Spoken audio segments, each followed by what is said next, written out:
Sir, अभी एक समस्या है कि बहुत ज़्यादा गर्मी है और गर्मी के मौसम में अक्सर लोग ठंडे रहने जगह पे रहने का ज़्यादा पसंद करते हैं। जैसे कि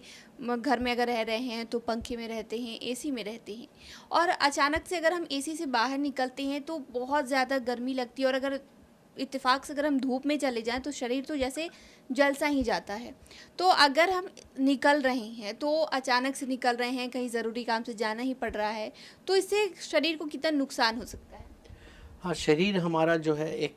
कांस्टेंट टेम्परेचर पर ज़्यादा इफ़ेक्टिवली काम करता है। हम लोग होम्योस्टैटिक होम्योथर्मिक एनिमल हैं, जिसमें ह्यूमन मैनकाइंड हमारा टेम्परेचर अगर बहुत ज़्यादा वेरिएशंस होता है तो हमारे सिस्टम उसमें काम करना बंद कर देते हैं, कमज़ोर हो जाते हैं।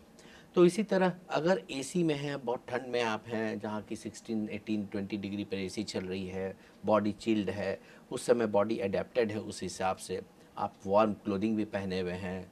हो सकता है जैसे एसी के अंदर में लोग हैं, मीटिंग चल रही है तो कोट भी पहने रहते हैं गर्मी के दिन में। और अगर आप एकाएक बाहर जा रहे हैं तो बाहर की टेम्परेचर इतनी ज़्यादा अंतर होती है, जहाँ 16 डिग्री कहीं 45 डिग्री 44 डिग्री, इतना तेज़ी से अगर बहुत फास्ट चेंज होता है टेम्परेचर का, तो बॉडी को उसको एडजस्ट करने में टाइम लगता है।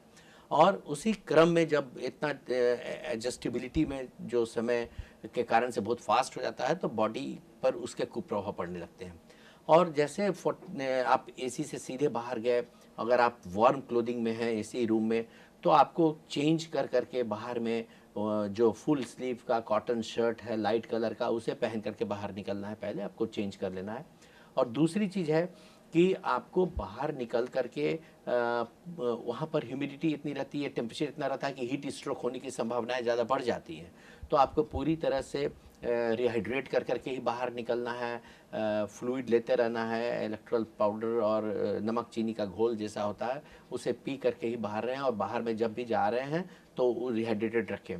तीसरी चीज़ है कि आपको सन ग्लासेस का भी प्रयोग करना आवश्यक होगा, क्योंकि आप अंदर में रूम में हैं, कंफर्टेबल लाइटनिंग में हैं, हल्की लाइट में हैं, और एकाएक आप बाहर तेज़ लाइट में जाते हैं तो आप आँख भी एडजस्ट करने में टाइम लगता है, और आँख पर आपको अल्ट्रावायलेट रेज का ज़्यादा प्रकोप हो सकता है और आँख को डैमेज कर सकता है। तो सन ग्लासेस का प्रयोग करना भी आवश्यक हो सकता है अगर आप अंदर से बाहर एसी रूम से बाहर धूप में, एकदम चिलचिलाती धूप में जा रहे हैं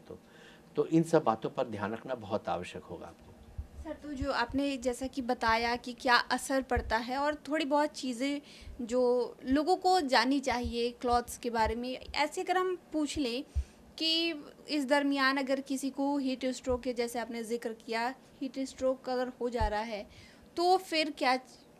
उपाय है? हाँ, अगर आप ठंड से तुरंत निकले, गर्मी में गए और आपको हीट स्ट्रोक हो गया, अगर आपको पसीना बहुत आने लगा, सर में दर्द हो रहा है, चक्कर आ रहा है, मितली हो रही है, पेट में दर्द हो रहा है, बेचैनी हो रही है, तो ये हीट स्ट्रोक के लक्षण हो सकता है, और हाई टेम्परेचर भी हो रहा है। तो अगर आपका हीट स्ट्रोक हुआ है तो उसे तुरंत ऐसे लक्षणों वाले लोगों को लेकर के ठंड में ले आना चाहिए, ठंडे स्थान पर रखना चाहिए, उन्हें लेटा देना चाहिए। और कभी कभी क्या होता है कि पसीना इतना ज़्यादा निकल जाता है कि रक्त गाढ़ा हो जाता है, ब्रेन स्ट्रोक की संभावनाएं होती हैं, उन्हें जल्द से जल्द फ्लूइड रिप्लेस करना चाहिए। अगर वो पानी पीने के हिसाब से हैं अभी, तो उन्हें पानी और इलेक्ट्रोल का जो है नमक चीनी का घोल देते रहना है। अगर नहीं है तो उन्हें आईवी फ्लूइड भी तत्काल चढ़ाने की आवश्यकता होती है, और साथ में उन्हें ढीला कपड़ा जो है पहना हुआ उसे खोलना है, जिससे कि उनका बॉडी में टेम्परेचर मिलता रहे, और पैर को ऊपर करना है, सर को नीचे करना है, जिसमें जितना भी ब्लड का सर्कुलेशन है ब्रेन में वो प्रॉपर मिलता रहे, उन्हें ब्रेन के अंदर ब्लड की सप्लाई की कमी नहीं हो पाए। सर, पानी का आपने ज़िक्र किया था, जैसे कि इलेक्ट्रॉल पाउडर जो है वो लेते रहना है। इसके अलावा खान-पान में और क्या बदलाव किया था? खान पान में हीट स्ट्रोक से बचने के लिए और अपने को हेल्दी रखने के लिए